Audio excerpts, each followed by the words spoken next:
नमस्कार, आप देख रहे हैं स्पेशल रिपोर्ट और आपके साथ में विजेंद्र सोलंकी। ईरान जो हिजबुल्लाह और हमास को हथियार देता है, गाजा में अमेरिका के खिलाफ आकर खड़ा है। क्या वो जानता है कि अमेरिका उसके खिलाफ किसी भी हद तक जा सकता है? जिस तरीके से ईरान पर अमेरिका ने प्रतिबंधों को कड़ा किया, क्या उसने खामेनेई को परमाणु हथियार बनाने के लिए मजबूर कर दिया? और क्या जो फतवा खामेनेई ने निकाला था कि परमाणु हथियार बनाना इस्लाम के खिलाफ है, क्या इस्लाम की रक्षा के लिए परमाणु हथियार बनाने के लिए खामेनेई अपने फतवे को वापस ले लेंगे? दरअसल ईरान के राजनेता और सेना ने खामेनेई के फतवे को वापस लेने के लिए वकालत की। तो क्या वाकई में अगर ईरान के पास परमाणु हथियार नहीं होंगे तो क्या ईरान का जिंदा रहना मुमकिन नहीं? और क्या अमेरिका की मदद से जो इजराइल ने फलस्तीन और लेबनान में किया, अपने ग्रेटर इजराइल के सपने को पूरा करने के लिए, क्या ईरान के साथ भी वो कर सकता है? आज हम आपको बताएंगे ईरान का फतवा खामेनेई लेंगे वापस, और क्या इससे अमेरिका, ईरान और खाड़ी पर हमला कर सकता है, और साथ में वो कौन कौन से मुस्लिम कंट्रीज जो अभी परमाणु संपन्न है, क्योंकि खामेनेई कहते हैं कि परमाणु हथियार होना यह इस्लाम के खिलाफ, और यह बाकायदा ईरान में फतवा। क्या खामेनेई ईरान की रक्षा के लिए अपने फतवे को वापस ले?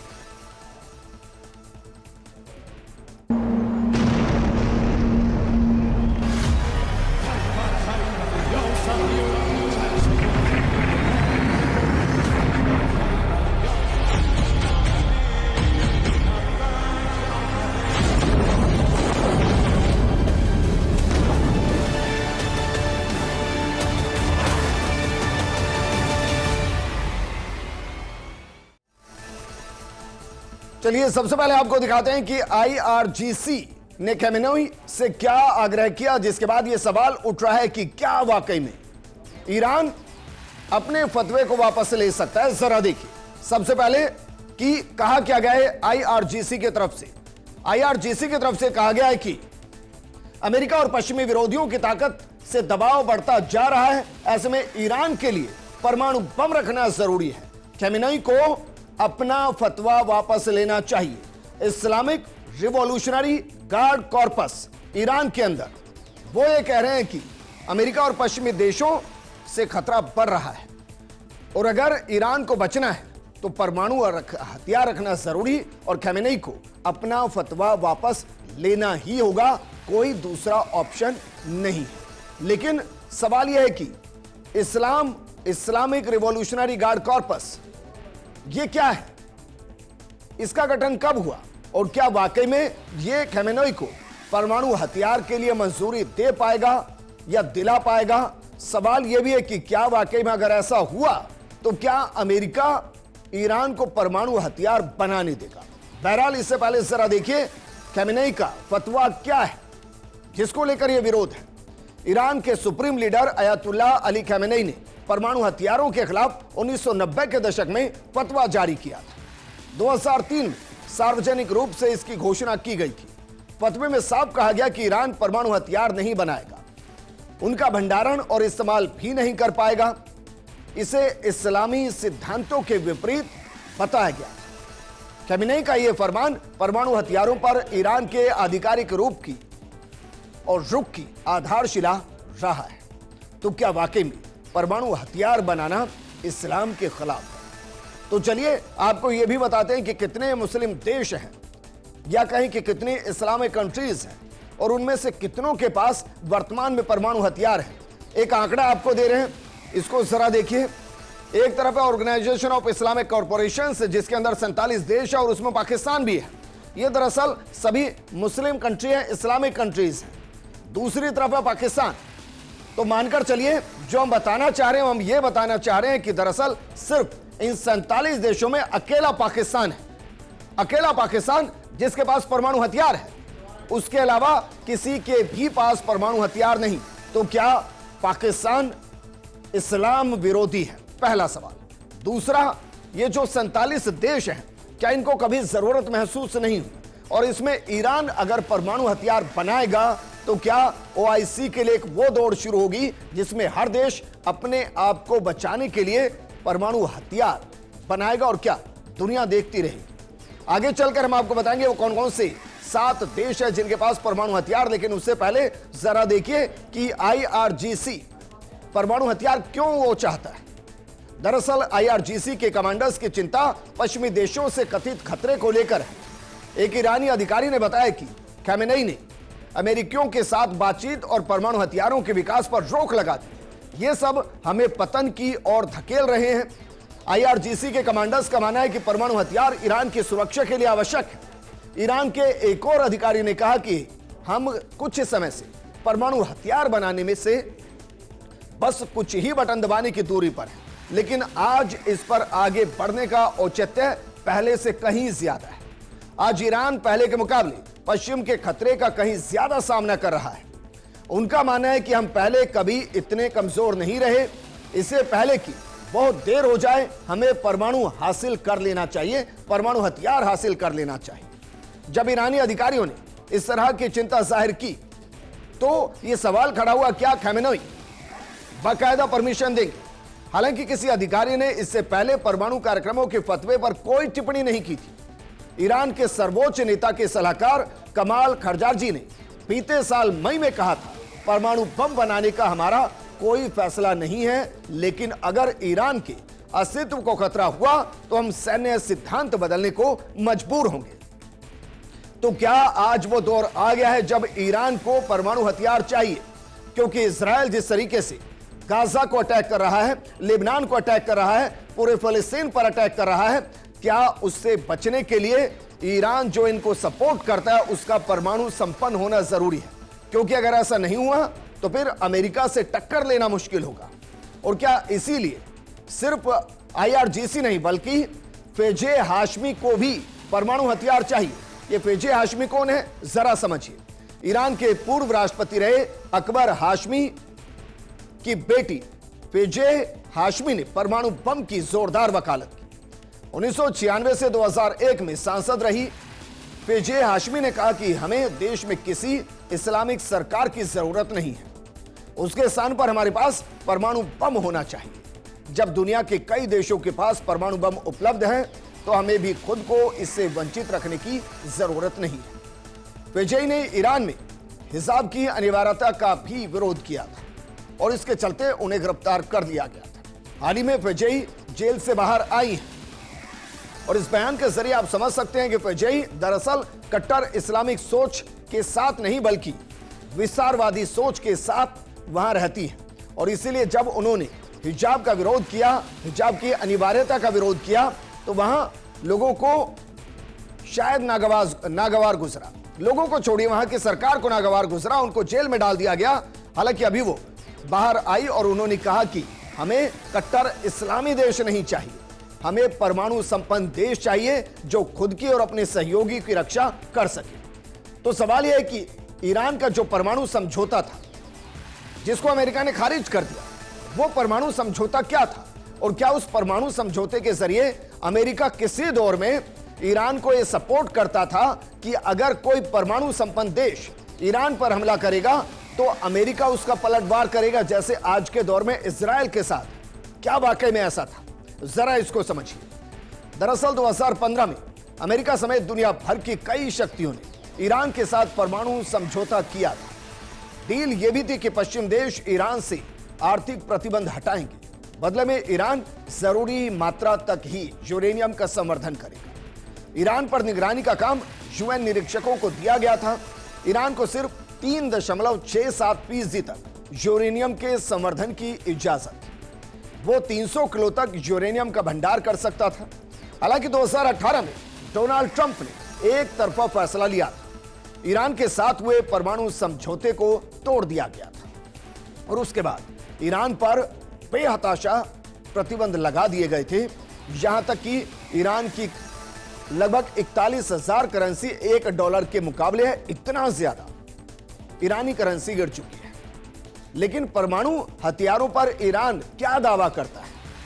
क्या ईरान के पास परमाणु हथियार हैं वर्तमान?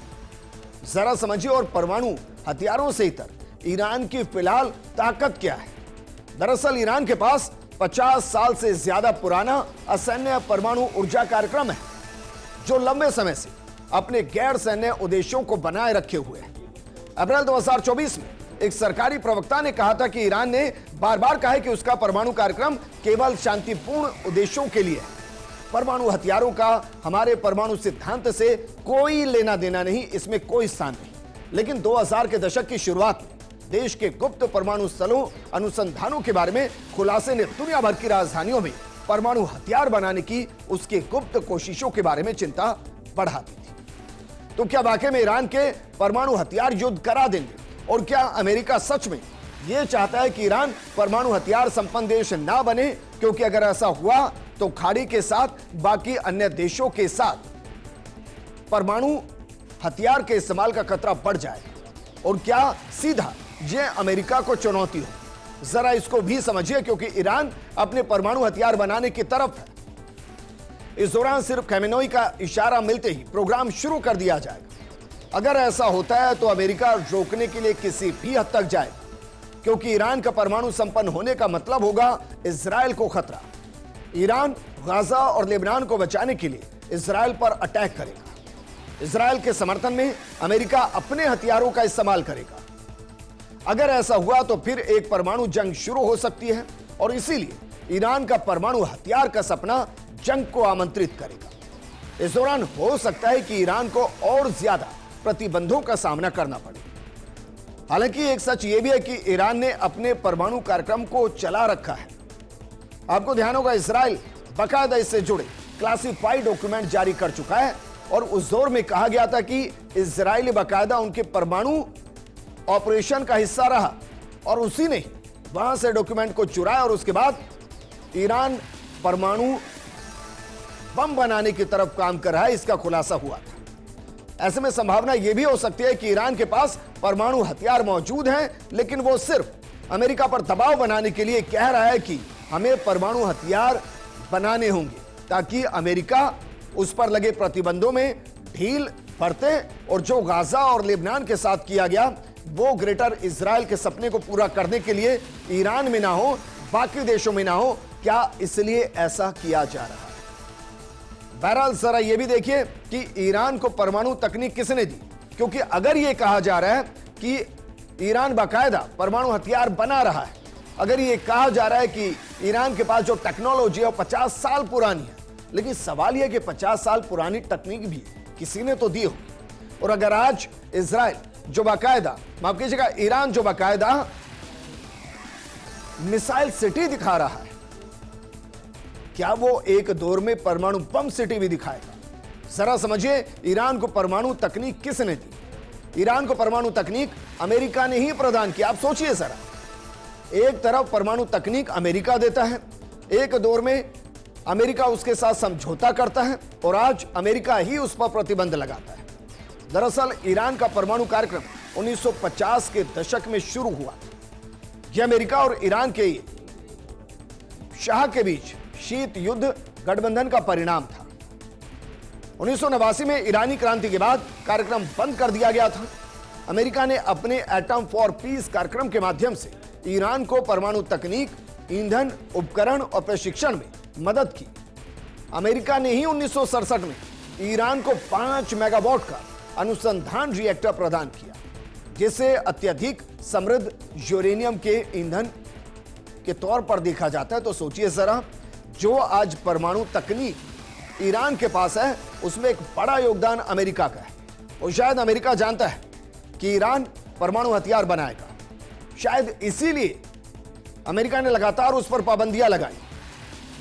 लेकिन अमेरिका ईरान जो परमाणु समझौता था वो टूटा कैसे, और उसके टूटने से ही तनाव क्यों बढ़ा, और अमेरिका क्यों बार बार ईरान को धमकी देता है, प्रतिबंध लगाता है? दरअसल अमेरिका और ईरान के बीच 2015 में परमाणु समझौता हुआ था, लेकिन 2018 में अमेरिका ने इस समझौते से अपना हाथ खींच लिया था, और इस वजह से ईरान पर आर्थिक प्रतिबंध फिर से लागू हो गए। उसे अंतर्राष्ट्रीय स्तर पर अलग थलग करने की पूरी कोशिश की गई। इन सब के बीच भी खमेनेई अमेरिका के साथ बातचीत को तैयार नहीं।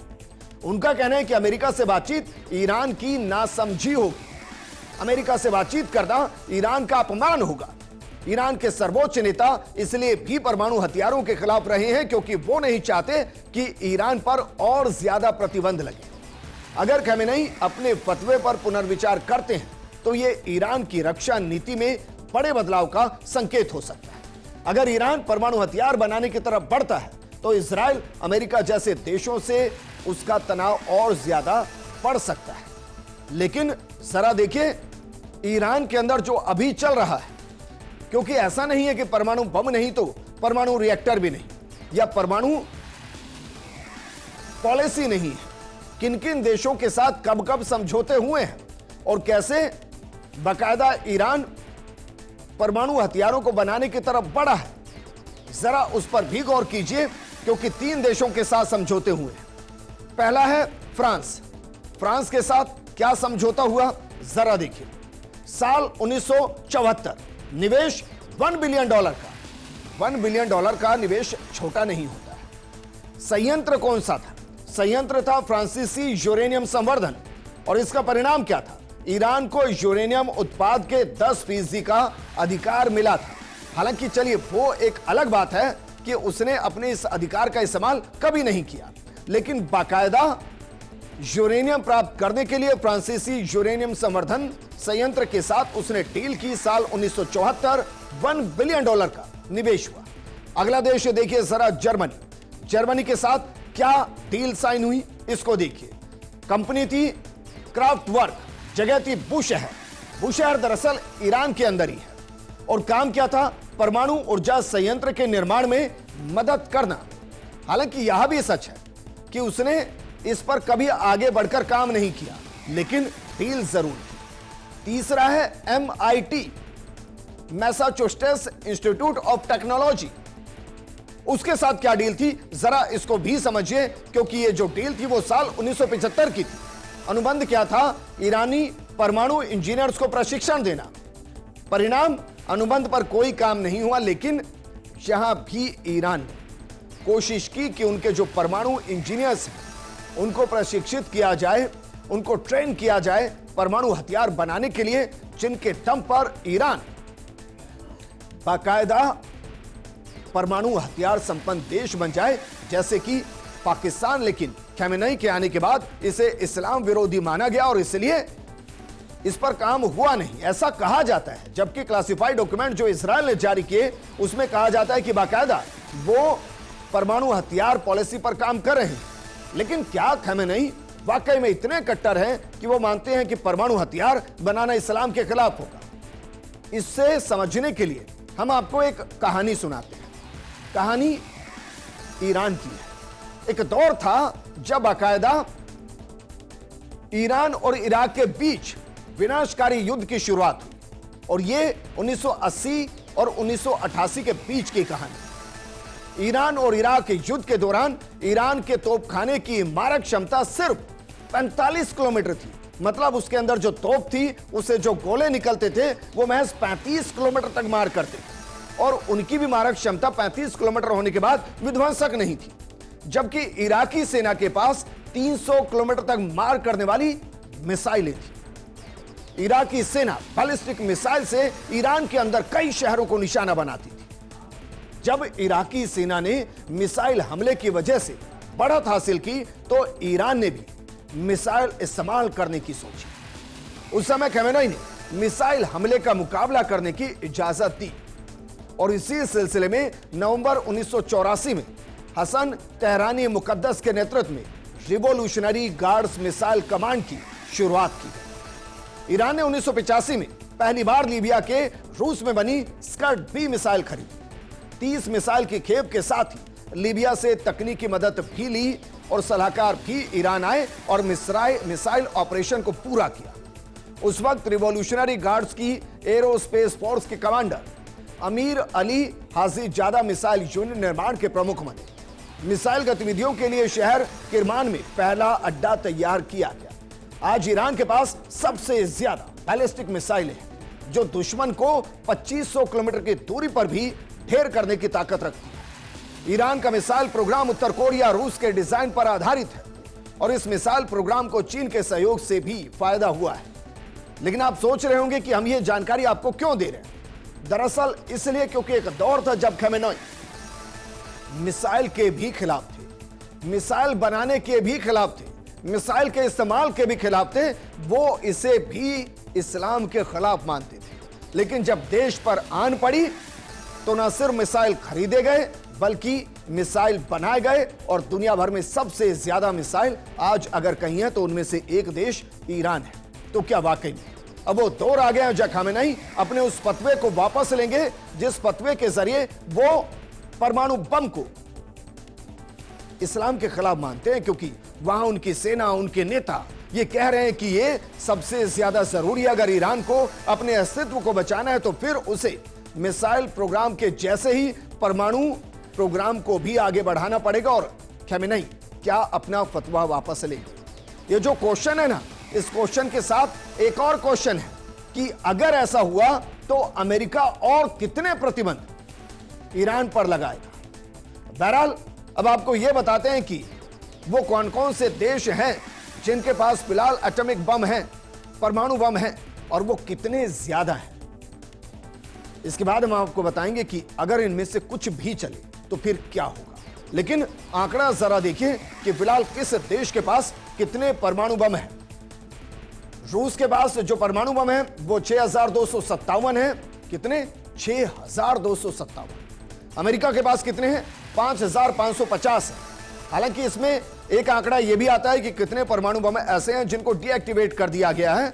तो उस आंकड़े के हिसाब से देखेंगे तो शायद अमेरिका के पास 5000 के आसपास और रूस के पास 4800 के आसपास है। हालांकि जो सही आंकड़ा है वो कोई देश नहीं देता है। आगे बढ़ते हैं, फ्रांस का रुख करते हैं। 290 परमाणु बम है। चीन के पास 350 परमाणु बम है। इंग्लैंड के पास 225 परमाणु बम है। पाकिस्तान के पास 165 परमाणु बम है। भारत के पास 156 परमाणु बम है। इजराइल के पास 90 परमाणु बम है और उत्तर कोरिया के पास 50 परमाणु बम है। इसमें इस आंकड़े को जरा देखिए जो इजराइल के पास है। इजराइल के पास 90 परमाणु बम है। अब जरा सोचिए, उसने गाजा, फलस्तीन, इसके अलावा लेबनान और यमन के हूती पर अटैक किया, उनकी कमर को तोड़ा, और वो सब आज के दौर में ग्रेटर इजराइल का हिस्सा बनने जा रहे हैं। अभी तक परमाणु बम का इस्तेमाल नहीं हुआ। तो क्या यह भी वो फैक्ट है जो खामेनेई के फतवे को वापस लाने को मजबूर करे और कह रहे हैं कि अगर हमें अमेरिका छोड़िए इजराइल से भी मुकाबला करना है तो परमाणु हथियार होना चाहिए। चलिए एक और आंकड़ा आपको दे रहे हैं कि क्या वाकई में परमाणु हथियार और पृथ्वी का संहार क्या ये एक साथ जुड़ा हुआ है। जरा एक और आंकड़े को देखिए कि दुनिया भर के अंदर कितने परमाणु बम है। अगर कुल परमाणु बम की बात की जाए तो कुल परमाणु बम है 13080 के आसपास, और इनकी मारक क्षमता कितनी है? इनकी मारक क्षमता है 13000 से 15000 किलोमीटर तक।